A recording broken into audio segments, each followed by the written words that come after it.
الحمد لله نحمده ونستعينه ونستغفره ونؤمن به ونتوكل عليه ونعوذ بالله من شرور أنفسنا ومن سيئات أعمالنا من يهده الله فلا مضل له ومن يضلله فلا هادي له وأشهد أن لا إله إلا الله وحده لا شريك له وأشهد أن محمدًا عبده ورسوله أما بعد فأعوذ بالله من الشيطان الرجيم بسم الله الرحمن الرحيم ولن ترضى عنك اليهود ولا النصارى حتى تتبع ملتهم وقال الله تعالى في مقام آخر يا أيها الذين آمنوا لا تتخذوا اليهود والنصارى أولياء بعضهم أولياء بعض ومن يتولهم منكم فإنه منهم إن الله لا يهدي القوم الظالمين وقال الله تعالى في مقام آخر ولتجدن أشد الناس عداوة للذين آمنوا اليهود والذين أشركوا وقال النبي صلى الله عليه وسلم لغدوة في سبيل الله أو روحة خير من الدنيا وما فيها صدق اللہ العظیم۔ میرے انتہائی واجب الاحترام قابل صد احترام بھائیوں، دوستوں اور بزرگوں، میں نے آپ کے سامنے قرآن کریم کے 3 مختلف مقامات سے مختلف 3 آیات تلاوت کی ہیں۔ اس میں اللہ رب العزت ارشاد فرماتے ہیں وَلَن تَرْضَىٰ عَنْكَ الْيَهُودُ وَلَا النَّصَارَىٰ حَتَّىٰ تَتَّبِعَ مِلَّتَهُمْ، یہود و نصارہ کبھی بھی تم سے راضی نہیں ہوں گے یہاں تک کہ تم ان کے مذہب کو اختیار نہ کرو۔ یعنی یہ تب راضی ہوں گے جب تم یہودی بن جاؤ، یہ تب راضی ہوں گے جب تم اپنا مذہب چھوڑ کر عیسائی بن جاؤ، ورنہ جس وقت تک تم ایمان کی حالت میں ہو یہ یہود و نصارہ کبھی بھی تم سے راضی نہیں ہوں گے۔ یہ فرمان اللہ رب العزت کا ہے جو ماضی حال اور مستقبل سب سے واقف ہے۔ قیامت تک کیا ہوگا ساری چیزوں کا علم میرے اللہ کے پاس ہے۔ وہ اللہ فرما رہا ہے کہ یہودی کبھی بھی تم سے راضی نہیں ہوگا جب تک کہ تم یہودیت کو اختیار نہ کرو۔ دوسرے مقام پر اللہ رب العزت نے ارشاد فرمایا یا ایھا الذین آمنوا لا تتخذوا الیہود والنصارى اولیاء، اے ایمان والو تم یہودیوں کو عیسائیوں کو اپنا دوست نہ بنانا۔ بعضهم اولیاء بعض، یہ آپس میں ایک دوسرے کے دوست ہیں، یہ تمہارے دوست نہیں۔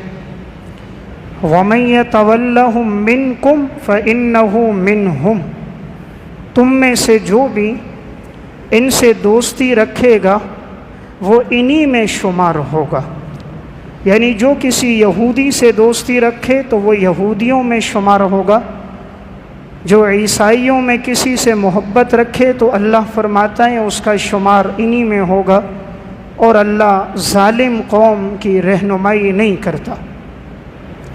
تیسرے مقام پر اللہ رب العزت نے فرمایا وَلَتَجِدَنَّ أَشَدَّهُمْ، کہ تم سب سے زیادہ جو پاؤ گے اسلام کے خلاف دشمنی میں وہ یہود کو پاؤ گے، والذین اشرکوا، اور انہیں پاؤ گے جو لوگ مشرک ہیں۔ یعنی اللہ فرماتا ہے اسلام کا سب سے بڑا دشمن وہ یہودی ہے اور یہودی کے بعد جو مشرک ہے، ہندو ہے، وہ اسلام اور مسلمانوں کا بڑا دشمن ہے۔ یہ بات اللہ رب العزت نے 1400 سال پہلے بیان فرما دی قرآن کریم میں، لَتَجِدَنَّ أَشَدَّ النَّاسِ عَدَاوَةً لِلَّذِينَ آمَنُوا الْيَهُودَ وَالَّذِينَ أَشْرَكُوا۔ اللہ تعالیٰ نے 2 تاکیدیں استعمال کی، لام بھی تاکید، نون بھی تاکید ثقیلہ۔ ضرور بالضرور سب سے بڑھ کر تم دشمن اس کو پاؤ گے کہ جو یہودی ہے، اور پھر اس کو پاؤ گے کہ جو اللہ کے ساتھ شریک ٹھہراتا ہے، مشرک ہے۔ معلوم ہوا اسلام کا سب سے بڑا دشمن یہودی ہے۔ اس لیے یہود نے ہمیشہ سے یہ کوشش کی کہ مسلمانوں کو ختم کیا جائے، اسلام کو ختم کیا جائے، لیکن ان کی یہ کبھی بھی کوئی تدبیر پوری نہیں ہوئی۔ نبی اکرم صلی اللہ علیہ وسلم کو بھی معلوم تھا کہ یہ اسلام کے بڑے دشمن ہیں، اسی لیے آپ نے فرمایا اخرج الیہود من جزیرۃ العرب، ان یہودیوں کو عرب کے جزیرے سے باہر نکال دو۔ یہ آپ نے آخری وقت میں وصیت فرمائی تھی، اور آپ کی یہ وصیت مکمل ہوئی۔ پہلے یہودیوں کو مدینہ سے نکالا گیا، خیبر میں یہ لوگ گئے، پھر انہیں خیبر سے نکالا گیا۔ حضرت عمر کے دور خلافت میں تو انہیں جزیرے عرب سے ہی باہر نکال دیا۔ تو یہود اسلام کے ازل سے دشمن رہے ہیں، ہر موقع پر انہوں نے کوشش کی مسلمانوں کو تکلیف پہنچائیں۔ اسلام کی تاریخ آپ پڑھیں گے، جس وقت غزوہ خندق کا معرکہ ہو رہا ہے، اس میں بھی مشرکین کا ساتھ جنہوں نے دیا تو یہود نے دیا۔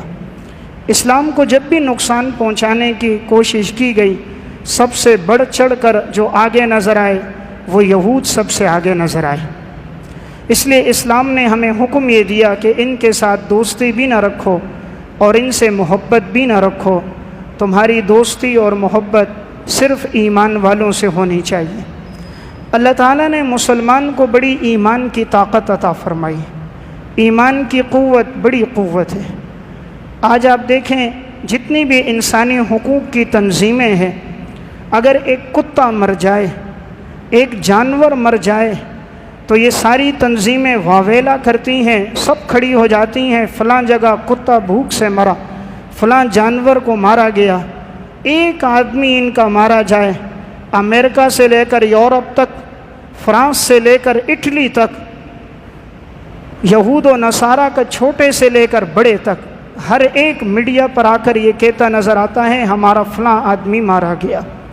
لیکن آج فلسطین میں کتنا ظلم ہو رہا، ایک دو نہیں، سینکڑوں مسلمانوں کو شہید کر دیا۔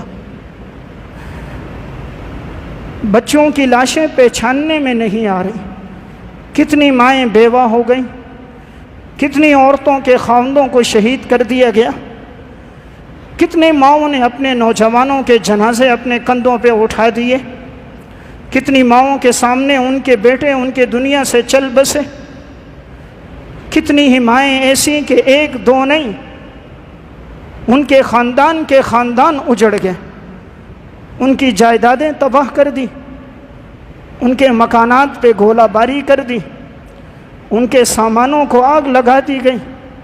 لیکن آج دنیا کا کوئی غیر مسلم نہیں کہتا کہ یہ مسلمانوں پہ ظلم ہو رہا ہے، اسے بند کرو۔ آج ان کا ایک آدمی مارا جائے، ساری دنیا کا میڈیا یہود کا متحرک ہو جاتا ہے۔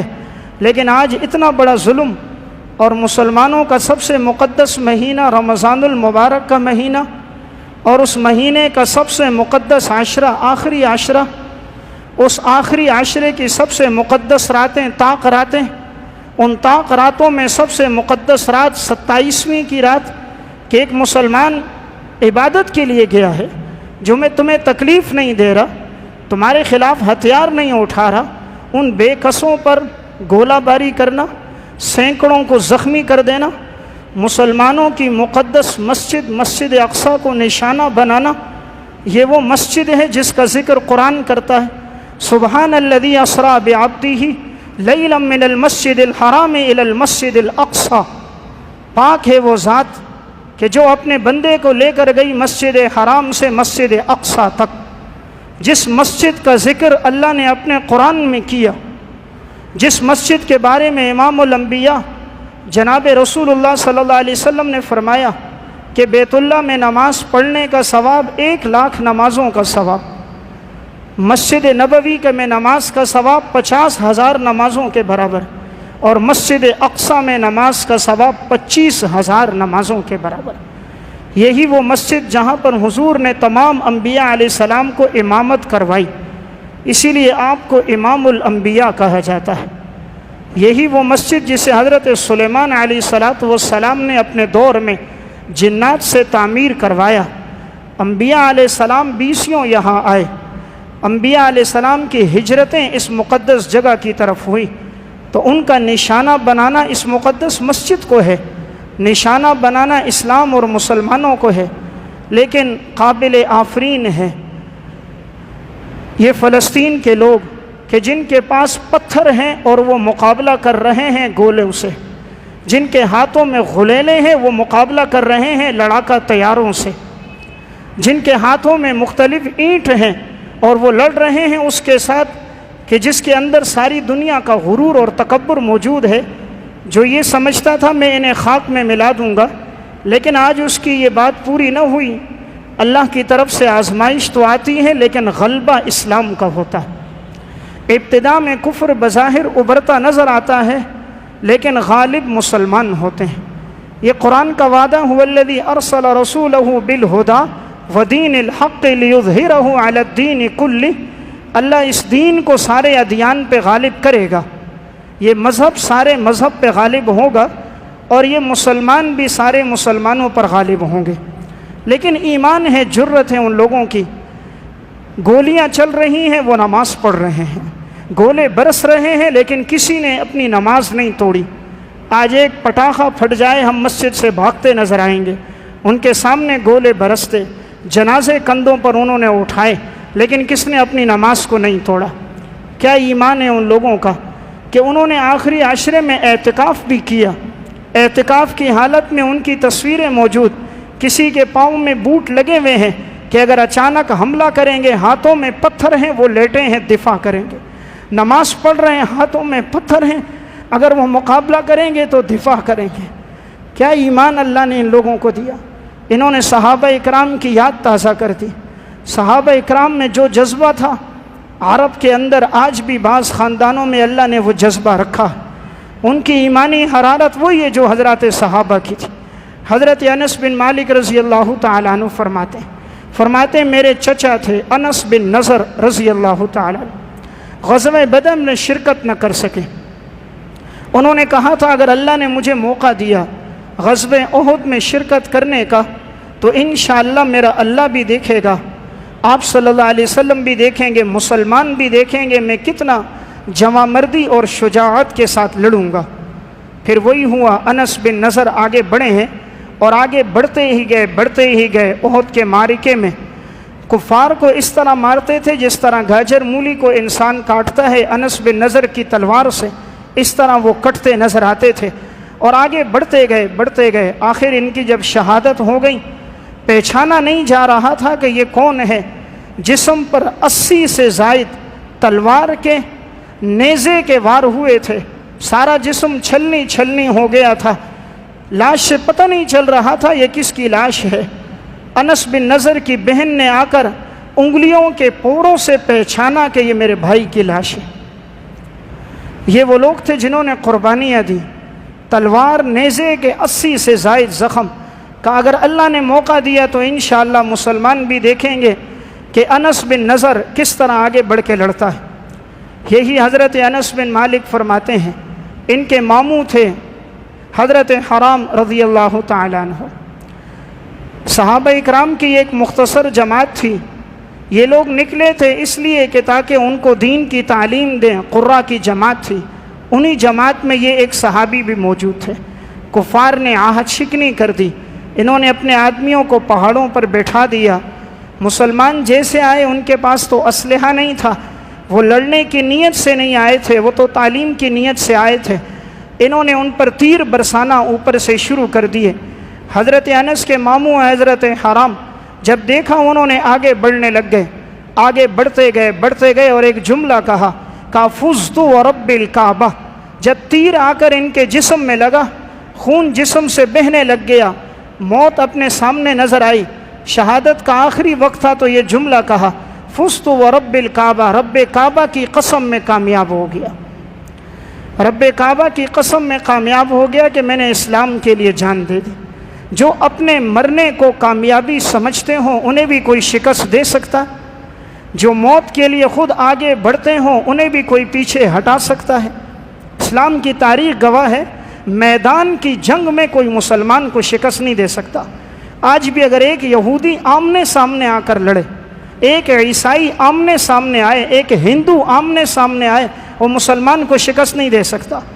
1400 سال کی تاریخ گواہ ہے، میدان کی جنگ جب بھی ہوئی ہے مسلمان نے فتح کی. عارضی طور پر کہیں شکست آئی تو آزمائش تھی، لیکن بعد میں اللہ نے فتح ایمان والوں کو دی.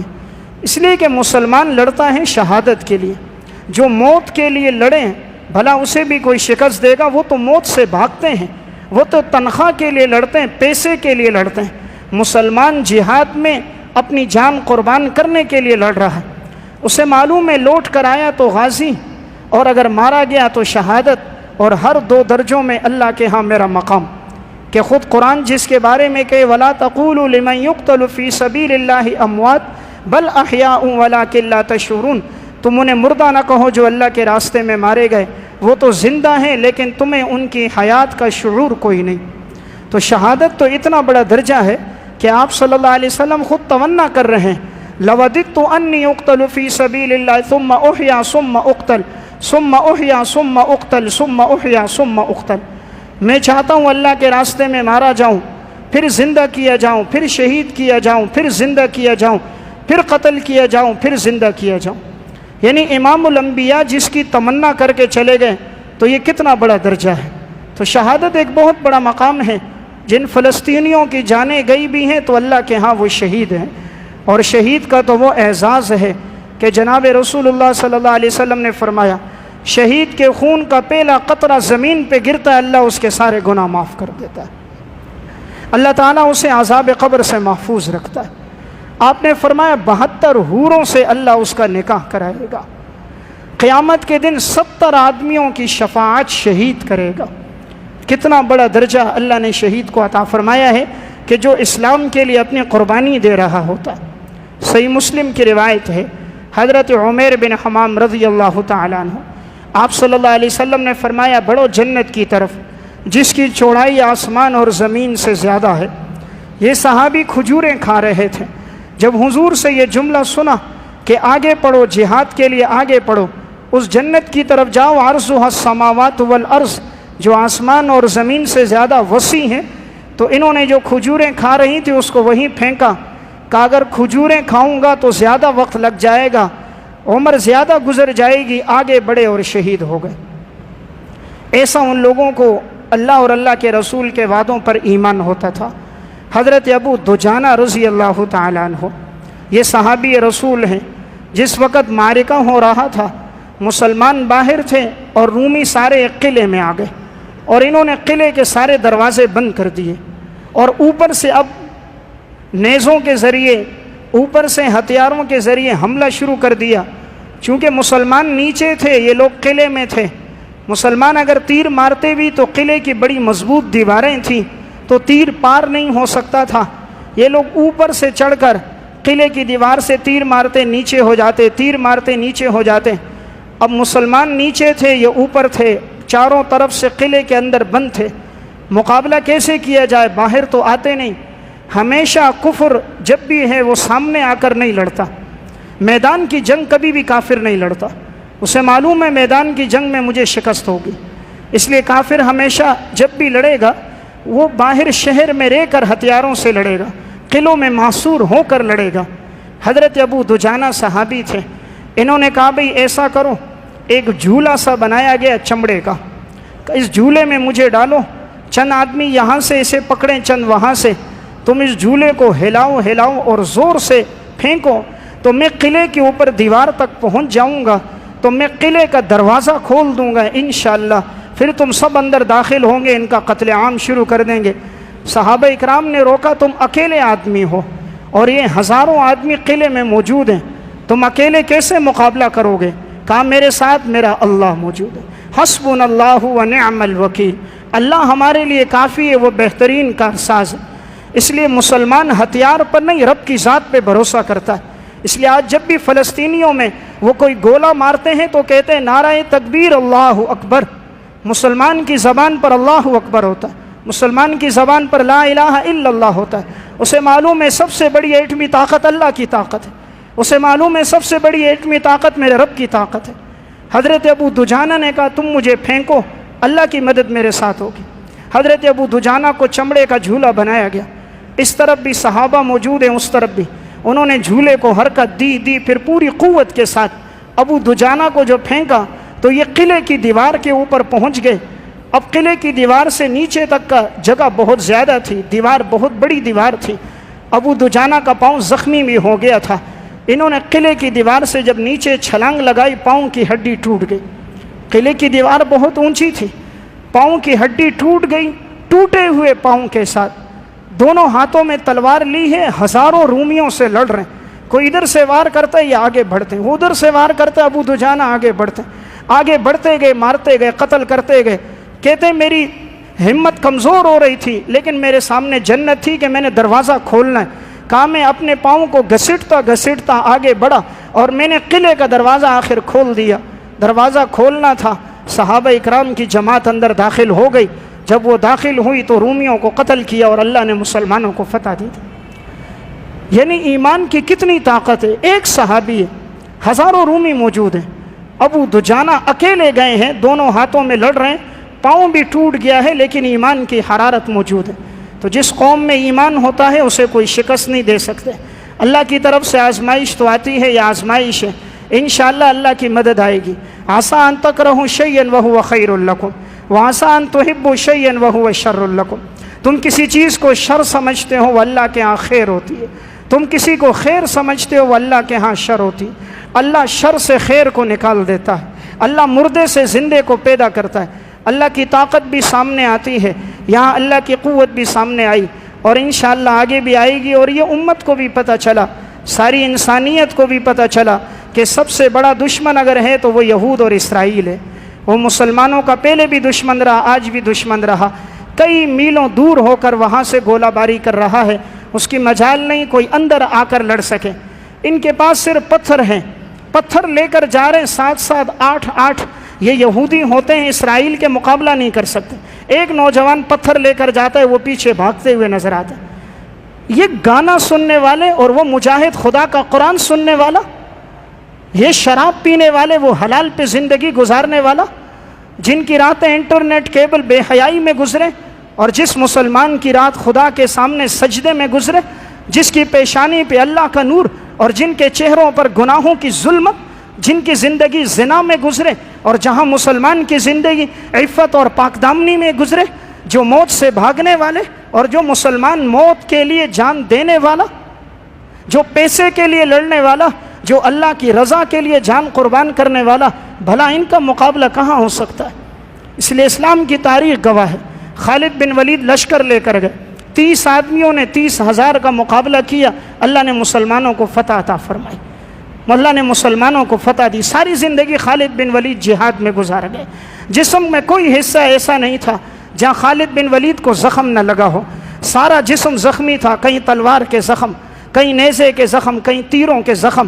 جب آخری وقت آیا بستر پر تھے تو کہنے لگے او بزدلو شرم کرو، آج دیکھو مجھے موت آ رہی ہے، جس طرح کے اونٹ کو موت آتی ہے بستر پہ مرتا ہے، موت تو مجاہد کی ہونی چاہیے، اللہ کے راستے میں موت ہو۔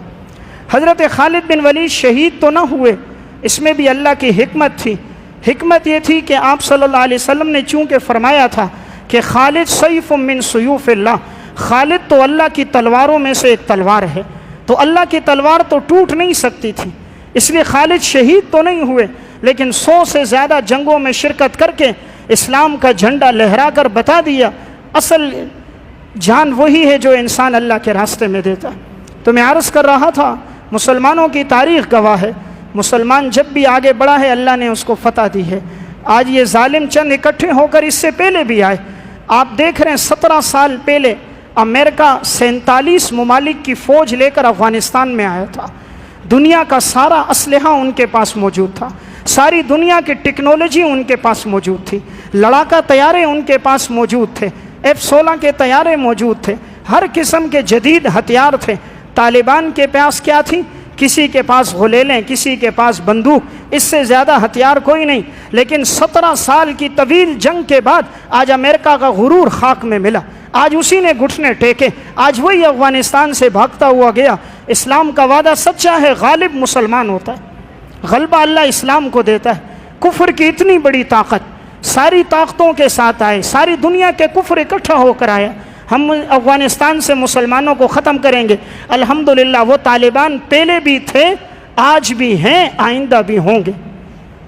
نہ وہ پہلے ختم ہوئے نہ اب ختم ہوئے، لیکن وہ لوگ پہلے آئے اور مر کے وہاں سے چلے گئے. 45% سے زیادہ امریکی فوجی جو ہیں وہ ذہنی امراض میں مبتلا ہو گئے. 30% سے زیادہ خودکشی کر دی کہ بھئی ہم ان سے لڑ نہیں سکتے ہیں. لاکھوں روپے کے انہیں ڈالر دیے جاتے ہیں، یہ وہاں جانے کے لیے تیار نہیں ہوتے. اور یہاں مجاہد کے پاس کچھ نہیں، وہ سوکھی روٹی کھا رہا ہے، وہ بھی کبھی ملے کبھی نہیں ملتی. وہ ان کی زندگیاں کہ اس میں خیموں میں گزر رہی ہوتی ہیں، لیکن ایمان کی طاقت اللہ نے فتح دی. تو میں عرض کر رہا تھا دنیا کا کفر جہاں بھی آیا مسلمان کو عارضی شکست ہوئی، لیکن اللہ نے فتح اسلام کو دی. آج بھی اگر مسلمان متحد ہو جائیں، افسوس کی بات مسلمان متحد نہیں، کفر متحد ہے. الکفر ملت واحدہ، یہ ساری دنیا کا کفر متحد ہے. قرآن نے پہلے کہا تھا یا ایھا الذین آمنوا لا تتخذوا اليہود والنصارى اولیاء بعضهم اولیاء بعض ومن یتولهم منکم فانہ منہم. یہود و نصارہ کو دوست نہ بنانا، یہ آپس میں ایک دوسرے کے دوست ہیں، تمہارے دوست نہیں. اس لیے آپ دیکھو جہاں کسی یہودی پر بات آئے گی سارا کفر مل جائے گا، عیسائی پر بات آئے گی سارا کفر مل جائے گا. لیکن افسوس مسلمان ایک پلیٹ فارم پہ جمع نہیں ہوتے. مسلمان آج بھی اگر متحد ہو جائیں، اللہ تعالیٰ نے مسلمانوں کو ایمان کی بڑی طاقت عطا فرمائی. آپ صلی اللہ علیہ وسلم نے 10 صحابہ اکرام کو بھیجا. حضرت عاصم بن ثابت رضی اللہ تعالیٰ عنہ بھی تھے، حضرت خبیب بن عدی، زید بن دسنہ رضی اللہ تعالیٰ عنہ، یہ سب صحابہ ہیں. جب یہ وہاں پر پہنچے، یہ تعلیم کے لیے گئے تھے، لیکن ان ظالموں نے ان کو بے دردی سے شہید کرنے کے لیے سینکڑوں آدمی تھے اور وہ پہاڑوں کے اوپر چڑھ گئے. یہ صحابہ تو گئے تھے ہم انہیں قرآن کی تعلیم دیں گے، انہوں نے اوپر سے تیر برسانا شروع کر دیے اور کہا ہمارے سامنے ہتھیار ڈال دو، ہم تمہیں کچھ نہیں کہیں گے. حضرت زید نے کہا کافر کبھی اپنے وعدے کو پورا نہیں کرتا، ان کے وعدوں پر کبھی اعتماد نہ کرنا. حضرت زید نے اپنے ہتھیار نہیں ڈالے. 3 صحابہ اکرام نے دیکھا کہ یہ بار بار وعدہ کر رہے ہیں ہم تمہیں کچھ نہیں کریں گے، چھوڑ دیں گے. حضرت خبیب نیچے اترے، زید بن دسنہ تیسرے اترے، تو انہوں نے جیسے ہی وعدہ خلافی کرنے لگے، تیسرا آگے بڑھا، ان سے لڑا، لیکن وہ شہید ہو گیا. 6 صحابہ اکرام کی شہادتیں ہو گئی. حضرت عاصم بن ثابت رضی اللہ تعالیٰ عنہ آخر یہ بھی لڑتے رہے، لیکن ہتھیار تو تھے نہیں، ان کے پاس تمام ہتھیار تھے. حضرت عاصم کی جب شہادت ہوئی، انہوں نے دعا کی تھی کہ اے اللہ ہمارے پیغمبر کو خبر دے دے کہ ہم نے دین کے لیے اپنی جانیں قربان کر دی. انہوں نے دعا کی تھی کہ اللہ میری لاش کی بے حرمتی نہ ہو، اور اللہ نے پھر ان کی لاش کی بڑی حفاظت کی. یہود اور یہ کفار بڑے چاہ رہے تھے کسی طرح عاصم کی لاش سامنے آئے اور اس کی گردن کو کاٹیں، بے حرمتی کریں. یہ لوگ جیسے ہی سامنے پہنچے، اللہ نے بڑوں کا ایک لشکر بھیج دیا. سارے بڑ جمع ہوئے، کوئی قریب نہ آ سکا، سب کے سب چلے گئے اور اللہ نے ان کی لاش کو محفوظ کر دیا. یعنی حضرات صحابہ اکرام کی دین کے لیے بڑی قربانی ہے، ان کے دلوں میں بڑا جذبہ جہاد، بڑی جذبہ شجاعت تھا. تو میں عرض کر رہا تھا اسلام کی تاریخ آپ جب بھی پڑھو گے آپ مسلمانوں کو ہمیشہ متحد پاؤ گے. آزمائشیں تکلیفیں آئی ہیں، لیکن اللہ تعالیٰ نے غلبہ ہمیشہ اسلام کو دیا. حضرت عبداللہ بن مبارک رحمہ اللہ اس امت کے بڑے انسان گزرے ہیں. ان کا واقعہ طبقات الشافعیۃ الکبریٰ اور سیر و اعلام النبلاء میں، جب یہ جہاد میں تھے انہوں نے وہاں سے خط لکھا اور خط کے اندر فضیل بن عیاض رحمہ اللہ کو اشعار لکھے. کہا کہ وہ حرمین کی عبادت کرنے والا، تو بیت اللہ میں عبادت کر رہا ہے، ہم تلواروں کے سائے میں عبادت کر رہے ہیں. تیرے آنسو تیرے رخسار پہ گرتے ہیں اور ہمارے خون کے قطرے ہمارے جسم پہ گرتے ہیں. تیرے آنسو تیرے لیے گواہی دیں گے، ہمارے خون کے قطرے اللہ کے ہاں گواہی دیں گے. ہمارے پاؤں کی گرد و غبار کہ جس کے اڑنے پر بھی اللہ کے رسول نے فرمایا جس گرد و غبار اللہ کے راستے میں اڑے اس پر جہنم حرام ہے۔ انہوں نے جب یہ اشعار لکھ کر اسے بھیجے، فضیل بن عیاض بھی رونے لگ گئے، کہا عبداللہ تو نے سچ کہا، اصل کامیابی تو اسی کی ہے جو اللہ کے راستے میں ہے۔ تو اللہ تعالیٰ نے مسلمانوں کو بڑا جذبہ دیا۔ حضرت عبداللہ بن مبارک رحمۃ اللہ علیہ کی ایک کتاب ہے کتاب الجہاد کے نام سے، اس میں انہوں نے ایک واقعہ لکھا۔ 3 مجاہد تھے یہ نکلے، ان میں ایک حضرت زیاد رحمہ اللہ بھی تھے۔ رومیوں کے ساتھ یہ جنگ ہو رہی تھی، یہ جنگ ہوتی رہی، یہ آگے بڑھتے رہے۔ ان کے پاس منجنیق تھی، انہوں نے منجنیق سے ایک گولا مارا، وہ پتھر کے ذریعے جیسے آ کر وہ لگا، حضرت زید کے گھٹنے پر گھٹنے کی ہڈی ٹوٹ گئی اور ایک دم یہ بے ہوش ہو کر گر پڑے۔ ہر دور میں اسلحہ کفر کے پاس زیادہ رہا، ہر دور میں طاقت کفر کے پاس تھی، لیکن فتح ایمان کی ہوئی ہے۔ بدر کا معرکہ بھی آپ دیکھو، مسلمان 313 ہیں، کافر 1000 ہیں۔ کفار کے پاس ہر قسم کے ہتھیار، مسلمان کے پاس کچھ نہیں۔ پھر اللہ نے مدد کے لیے آسمان سے فرشتوں کو اتارا تھا، اور اللہ نے پھر ان 70 کافروں کو قتل کیا، جس میں اس امت کا فرعون ابو جہل بھی تھا، اور اللہ نے اس کے غرور کو معاذ اور معوذ کے ذریعے مٹایا۔ 2 بچوں نے اسے قتل کر دیا، امت کو پتہ چل گیا اس امت کا فرعون 2 بچوں کے ذریعے سے مارا گیا۔ 70 مارے بھی گئے، 70 قیدی بھی بنے، اور اللہ نے اسلام کو فتح عطا کر دی۔ تو میں بات عرض کر رہا تھا، وہ جب منجنیق کا گولا لگا، حضرت زیاد رحمہ اللہ زخمی ہو کر گر گئے۔ ان کے جو 2 ساتھی تھے، انہوں نے دیکھا، انہوں نے کہا کہیں ان کی شہادت نہ ہو گئی ہو۔ زخمی حالت میں انہوں نے انہیں اٹھا کر لے کر گئے کمروں میں جہاں زخمیوں کی تیمارداری ہو رہی تھی، وہاں لے کر پہنچے۔ حضرت زیاد تھوڑی دیر کے بعد مسکرانے لگ گئے، یہ کہتے ہیں بے ہوش ہیں لیکن مسکرا رہے ہیں۔ پھر ہم نے دیکھا تھوڑی دیر گزری، ان کی آنکھوں سے آنسو بہہ رہے، پھر کچھ وقت گزرا، پھر مسکرانے لگ گئے، پھر تھوڑی دیر گزری، زیاد کی آنکھوں سے پھر آنسو بہنے لگ گئے۔ ہمیں بات سمجھ نہیں آ رہی تھی، آخر یہ رو بھی رہے ہیں، ہنس بھی رہے ہیں، معاملہ کیا ہے؟ کافی دیر کے بعد حضرت زیاد کو ہوش آیا۔ ان دونوں ساتھیوں نے پوچھا، ہم نے آپ کی آنکھوں سے آنسو گرتے دیکھے، آپ کو مسکراتا دیکھا۔ حضرت زیاد فرمانے لگے، جب یہ گولا لگا تو میں بے ہوش ہو گیا۔ میں نے اچانک اب خواب میں کیا دیکھا ہے کہ ایک تخت لگا ہے، نہایت خوبصورت ہے، اس پر ریشم کی قالین بچھی ہوئی ہے، اس کے ارد گرد تکیے رکھے ہوئے ہیں، اور مجھے اس میں نمایاں کر کے بٹھایا ہوا ہے، اور میں جیسے بیٹھا ہوں سامنے سے ایک حسین عورت آتی ہے۔ کہا اس کا لباس بھی حسین، اس کے زیورات بھی حسین، اس کی ہر چال حسین، ہر اٹھنا بیٹھنا حسین، میں نے اس سے زیادہ خوبصورت کسی کو نہیں دیکھا۔ جب وہ آگے بڑھی، اس نے مجھے سلام کیا، میں نے جواب دیا، اس نے مجھے خوش آمدید کہا، میں مسکرایا۔ تو میں نے کہا تم کون ہو؟ کہا ہم جنت کے حور ہیں اور جنت میں ہم تمہاری بیوی ہیں۔ کہتے میں نے ہاتھ آگے بڑھایا اس کی طرف، اس نے کہا نہیں، انتظار کرو، ظہر کی نماز میں میری اور آپ کی ملاقات ہوگی۔ اب کہتے میں نے اسی وقت میں مسکرا رہا تھا جو تم نے مجھے مسکراتے دیکھا۔ کہا تھوڑی دیر گزری، میں نے بائیں طرف نگاہ ڈالی، دیکھا اسی طرح کی ایک خوبصورت کہ اتنا حسن و جمال میں نے کہیں نہیں دیکھا، اس کے ہر رفتار پہ ہر قدم پر حسن و جمال تھا۔ میں نے اس سے پوچھا تو کون؟ کہا جنت میں جو وعدہ ہے 72 حوروں کا، ان حوروں میں ایک حور میں بھی ہوں، اور میں جنت میں تیری بیوی ہوں۔ کہتے میں ہاتھ آگے بڑھانے لگا مصافحے کے لیے، اس نے کہا نہیں، میری اور آپ کی ملاقات ظہر کی نماز میں ہوگی۔ کہتے اتنے میں میری آنکھ کھل گئی۔ یہ دونوں ساتھی کہتے ہیں وہ زیاد ہمارے ساتھ تھے، بات چیت کر رہے تھے، باتیں کرتے رہے، جیسے ہی ظہر کی اذان ہوئی حضرت زیاد کی شہادت ہو گئی۔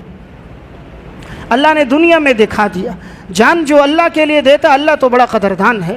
آج کوئی دنیا کے لیے جان دے اس کی قدر کی جاتی ہے، جو اللہ کے لیے دین کے لیے دے گا اللہ اس کی قدر نہیں کرے گا۔ اللہ تو خون کا قطرہ گرنے سے ہی سارے گناہ معاف کر دیتا۔ تو میں عرض کر رہا تھا اسلام کی تاریخ گواہ ہے، مسلمانوں پر آزمائشیں آئی ہیں، لیکن الحمدللہ مسلمان کبھی پیچھے نہیں ہٹا۔ صحابہ کی تاریخ پڑھ لو، کسی نے موت کے ڈر سے کفر اختیار نہیں کیا۔ آپ کو اسلام کی تاریخ میں نہیں ملے گا کوئی مسلمان موت کے ڈر سے یہودی بنا، کوئی مسلمان موت کے ڈر سے عیسائی بنا ہو۔ مسلمان نے ہمیشہ جان دی، یہودیت کو اختیار نہیں کیا۔ عارضی طور پر یہ شکست، لیکن یہ اسے بھی شکست نہیں کہا جاتا۔ شکست وہ ہوتی ہے جو میدان کی جنگ ہو۔ کافر اگر میدان کی جنگ میں لڑے، پھر معلوم ہو جائے کہ اس کے دل کے اندر جذبہ ہے یا نہیں۔ یہ ایک میلوں دور رہ کر وہاں سے گولہ باری کرنا اور مظلوموں کو شہید کر دینا، اسے بہادری اور شجاعت نہیں کہا جاتا۔ اس وقت ہونا یہ چاہیے کہ ساری دنیا کے مسلمان متحد ہوں، اور متحد ہو کر اس کے خلاف بیک وقت ایک آواز اٹھائیں۔ ہم اور کچھ نہیں کر سکتے، اللہ سے دعا کر سکتے ہیں۔ اللہ تبارک و تعالیٰ کی مدد آتی ہے، ماضی میں بھی اللہ کی مدد مسلمانوں پہ رہی، انشاءاللہ مستقبل میں بھی اللہ کی مدد آئے گی۔ اللہ تعالیٰ آزمائشیں تو لاتا ہے، یہ اللہ کا وعدہ ہے، وَلَقَدْ فَتَنَّا الَّذِينَ مِن قَبْلِهِمْ فَلَيَعْلَمَنَّ اللَّهُ الَّذِينَ صَدَقُوا وَلَيَعْلَمَنَّ الْكَاذِبِينَ۔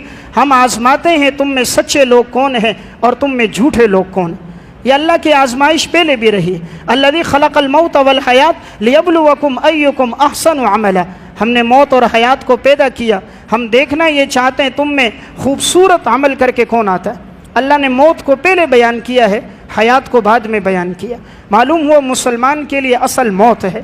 تو میں عرض کر رہا تھا حضرات صحابہ اکرام کی دین کے لیے بڑی قربانی ہے، ان کے جذبے جہاد کے جب آدمی واقعات پڑھتا ہے، مرد تو مرد، حضور کی پھوپھیاں حضرت صفیہ رضی اللہ تعالیٰ عنہ، آپ صلی اللہ علیہ وسلم نے عورتوں کے ساتھ انہیں رکھا کہ تم یہاں رہو، کہ کہیں اگر دشمن حملہ کر دے تو ہم مقابلے میں ہوں گے۔ عورتیں پیچھے ہوتی تھی، کوئی زخمی ہو، زخمیوں کا علاج ہو، تیمارداری ہو۔ اب یہ تمام عورتیں ایک جگہ تھی، ایک یہودی نے دیکھا، وہ سمجھا کہ یہ عورتیں، ان میں کوئی مرد نہیں ہوگا، چلو جاتے ان عورتوں پر حملہ کر کے معاذ اللہ ان کے عصمت دری کرتے ہیں۔ وہ یہودی ہتھیار لے کر جیسے آگے بڑھا، حضور کی پھوپھی عمر رسیدہ حضرت صفیہ، جیسے اس نے دیکھا وہ ظالم آگے بڑھا، انہوں نے اپنے خیمے سے ایک لکڑی نکالی، ہتھیار تو تھے نہیں، ایک موٹی لکڑی تھی، وہ لی، آگے بڑی، یہودی کے سر پہ ماری، وہیں نیچے گرا، وہ یہودی مر گیا۔ یعنی اللہ نے مسلمان عورتوں کو بھی کیا قوت اور شجاعت عطا کی، کیا بہادری ہے، وہ تمام ہتھیار سے لیس ہے، ان کے پاس ایک لکڑی ہے، اس لکڑی کا ایک وار کیا، لیکن ایمان کی حرارت ہے، اللہ نے اس کے ذریعے سے اسے شکست دے دی۔ میں بات عرض کر رہا تھا، مسلمان عورتوں نے بھی بڑی جوانمردی کے ساتھ اپنی شجاعت دی ہے، اور ایسے واقعات تاریخ میں انہوں نے بتلا دیے، تاریخ میں سامنے لائے کہ تاریخ بھی گواہ ہے صحابہ اکرام اور صحابیات کا کیا جذبہ تھا۔ غزوہ احد کا معرکہ ہے، حضرت ام عمارہ رضی اللہ تعالی عنہ آپ صلی اللہ علیہ وسلم کا دفاع کر رہی ہیں، ان کے بیٹے بھی ان کے ساتھ موجود ہیں۔ اس معرکے میں حضور کے دائیں بائیں 7 صحابہ اکرام شہید ہوئے تھے، آپ صلی اللہ علیہ وسلم کا دفاع کرتے ہوئے۔ حضرت ام عمارہ کا بیٹا حضور کے قریب تھا تاکہ دشمن حملہ کریں تو یہ آگے آئے۔ جیسے ہی اس نے حملہ کیا، ام عمارہ کے بیٹے کے کندھے پہ لگا اور کندھا کٹ گیا سینے تک۔ آپ نے ام عمارہ کو آواز دی، تمہارا بیٹا زخمی ہو گیا۔ ام عمارہ دوڑتی ہوئی بیٹے کے قریب پہنچی، دیکھا کہ خون کا ایک فوارہ پھوٹ گیا، تلوار کا زخم تھا، اور یہ ہاتھ یوں کندھے سے الگ ہو چکا تھا، اور یہ زخم سینے تک پہنچ چکا تھا۔ کیا بہادر مائیں تھیں، اپنا دوپٹہ لیا، ایک جانب سے اسے پھاڑا، پھاڑنے کے بعد اپنے بیٹے کے زخم کو باندھا، باندھنے کے بعد دوسرے ہاتھ سے اٹھایا اور کہا بیٹا آج کا دن ہے محمد رسول اللہ پہ جان دینے کا، آج کا دن ہے حضور کی رکھوالی کا۔ یہ دن کبھی کبھی آتے ہیں، یہ معرکے کبھی کبھی پیش آتے ہیں۔ زخمی بیٹا ہے، ایمان کا جذبہ کیا ہے، بیٹے کو کھڑا کیا، اب یہ بیٹا آگے لڑنے لگ گیا۔ ام عمارہ کے دونوں ہاتھوں میں تلواریں ہیں، ام عمارہ آپ صلی اللہ علیہ وسلم کے دائیں بائیں دفاع کر رہی۔ اتنے میں ایک شخص تھا جو مکمل ہتھیاروں میں لیس تھا، سامنے بھی ہتھیار، پیچھے بھی ہتھیار، ہر طرف ہتھیار ہی ہتھیار تھے، زریں تھیں، کوئی جسم میں جگہ خالی نہیں سوائے اس کی آنکھوں کے۔ یہ بدبخت آگے بڑھا، اس نے وار کیا، ام عمارہ نے ڈھال پہ روکا، اس نے دوبارہ وار کیا، پھر روکا، اس ظالم نے پھر پیچھے سے وار کیا، ام عمارہ کا بھی کندھا کٹ گیا، سینے تک زخم لگ گیا، یہ نیچے گر گئیں، بے ہوش ہو گئیں۔ آپ صلی اللہ علیہ وسلم نے ان کے بیٹے سے کہا تمہاری ماں پر حملہ ہو گیا۔ اتنے میں بیٹا اور صحابہ آگے بڑھے اور اسے تو قتل کر دیا۔ ام عمارہ زخمی تھی، ان کا بیٹا ان کے قریب آیا، بیٹے کو زخم لگا تھا دائیں کندھے پر، ماں کو زخم لگا تھا بائیں کندھے پر، بیٹے کا بھی سینے تک زخم گہرا، ماں کا بھی سینے تک زخم گہرا، خون نیچے بہہ رہا تھا۔ آپ صلی اللہ علیہ وسلم کے قریب گئیں، کہا یا رسول اللہ آپ دعا فرما دیجئے۔ آپ نے جب دیکھا آپ کی آنکھوں میں بھی آنسو تھے، کہا یا رسول اللہ دعا کیجئے، اللہ نے دنیا میں آپ کی رفاقت دی ہے، اللہ جنت میں بھی آپ کی رفاقت عطا فرما دے۔ آپ صلی اللہ علیہ وسلم نے دعا فرما دی، اللہم رفقائی فی الجنہ، اے اللہ ان کو جنت میں بھی میرا ساتھی بنا دے، اے اللہ ان کو جنت میں بھی میرا ساتھی بنا دے۔ کیا ایمان تھا مسلمان عورتوں کا، کیا ایمان تھا ان کی اولادوں کا، انہوں نے اپنا تن من دھن جو قربان کیا تو دین کے لیے قربان کیا۔ اللہ نے ہمیشہ اسلام کو فتح دی، آج بھی اسلام کی مسلمانوں کی فتح ہوگی۔ صرف ہم یہ کر سکتے ہیں یہاں بیٹھ کر 2 رکعت نماز پڑھیں، ان کے لیے دعائیں کریں، اللہ تعالیٰ انہیں فتح عطا فرمائے۔ مسلمانوں کے لیے کریں کہ اللہ مسلمان ممالک کے حکمرانوں کو آپس میں اتحاد اور اتفاق کی توفیق دے اور جوان مردی اور بہادری کے ساتھ لڑنے کی توفیق دے۔ الحمدللہ جو مسلمانوں کی فوج ہے، پاکستان کی فوج ہے، یہ بڑی بہادر فوج ہے۔ دنیا میں ایسی فوج کسی کے پاس نہیں جو پاکستان کی فوج ہے، اس لیے کہ وہ لڑتے ہیں شہادت کے لیے۔ 1965 کی جنگ تھی، اس جنگ کے اندر بھی اللہ نے مسلمانوں کو فتح دی تھی۔ ایک ایک فوجی اپنے جسم کے ساتھ بم باندھتا تھا اور ان کے ٹینکوں کے سامنے لیٹ جاتا تھا۔ کفر کی ایک مثال نہیں ہے کسی نے اپنے جسم کے ساتھ بم باندھا ہو۔ کوئی یہودی، کوئی نصارہ آپ کو نہیں ملے گا جو اپنے جسم کے ساتھ بم باندھے، لیکن اسلام کی تاریخ گواہ ہے انہوں نے اپنی جانوں کی پرواہ نہیں کی۔ اور جس وقت 1965 کی جنگ میں جب یہ آواز لگی تھی خون کی ضرورت ہے، فوجی زخمی ہو گئے ہیں، بعض خون کی ضرورت کی بات لگی، ہسپتالوں کے بعد لائنیں لگ گئی، کیا نوجوان مرد، کیا عورتیں، کیا بچے، کیا بوڑھے، اتنا خون جمع ہوا تھا، اتنا خون پاکستان کی تاریخ میں اتنا خون نہیں جمع ہوا جو 1965 کی جنگ میں جمع ہوا تھا۔ مسلمان میں تو بڑا جذبہ ہے۔ ایک آواز لگی تھی کہ اس وقت ضرورت اس بات کی ہے کہ غلہ اور آٹا جمع کیا جائے تاکہ محاذ پہ جو لڑ رہے ہیں انہیں یہ آٹا دیا جائے۔ کوئی 10 کلو آٹا، کوئی 3 کلو آٹا، کوئی 2 کلو آٹا لے کر پہنچے تھے، اتنا آٹا جمع ہو گیا تھا، پہاڑ کی مانند تھا۔ اس دور کے جو واقعات تھے آج بھی تاریخ میں موجود ہیں۔ الحمدللہ اللہ نے مسلمان کو پہلے بھی فتح دی، آج بھی فتح ملے گی۔ ضرورت متحد اور دعا کی ہے، ہم سب دعائیں کریں اللہ تعالیٰ فلسطین کے مسلمانوں کی مدد فرمائے اور اللہ ان یہود و نصارہ کو تباہ و برباد کرے اور اللہ اسرائیل کے غرور کو خاک میں ملا دے۔ وآخر دعوانا الحمدللہ۔